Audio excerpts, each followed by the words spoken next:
ఏంటక్క? మావయ్యని ఎందుకు అలా పేరు పెట్టి పిలుస్తున్నావు? సుజాత వదిన అలా పిలిచిందంటే ఖచ్చితంగా ఏదో కారణం ఉండే ఉంటుంది. ఎంత కారణం ఉంటే మాత్రం తాతయ్యను అలా పేరు పెట్టి పిలుస్తారా?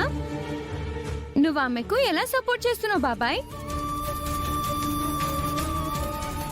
ముసుగులో గుద్దులాట ఎందుకమ్మా? ఏం జరిగిందో చెప్పు. నానమ్మ అని వరుస పెట్టి పిలవద్దు, కంపరంగా ఉంటుంది.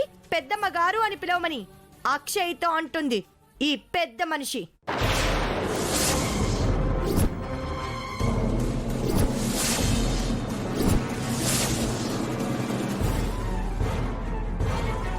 నాయనమ్మ అలా చెప్పిందా అక్షయ?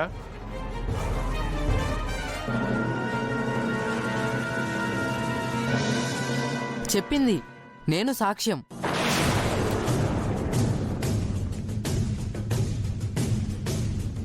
నువ్వు ప్రతి దాంట్లో ఎందుకు ఇంటర్ఫియర్ అవుతావు? చూసింది విన్నదే చెప్పాను.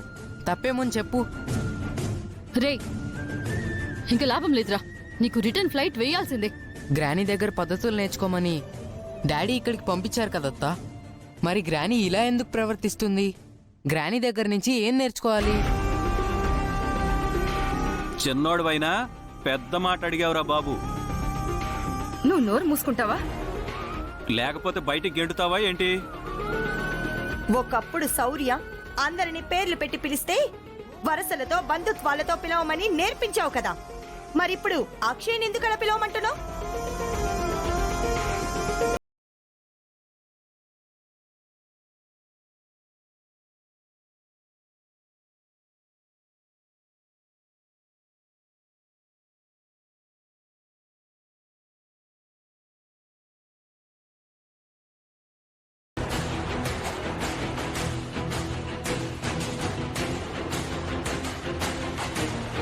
కొన్నాళ్ల క్రితం నీ బుద్ధి బాలేనప్పుడు నిన్ను పేరు పెట్టే పిలిచేదాన్ని. తర్వాత నీలో మార్పు కనిపించేసరికి అత్త అని పిలవడం మొదలు పెట్టాను.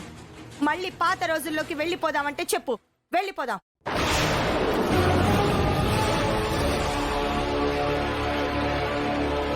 ఏమైంది అత్తయ్య మీకు? అక్షయ మీ మనవరాలని తెలిసిన తర్వాత 3 రోజులు మురిపెంగా చూసావు. పల్లెటూరికి వెళ్ళిన దగ్గర నుంచి నీ ప్రవర్తన మారిపోయింది.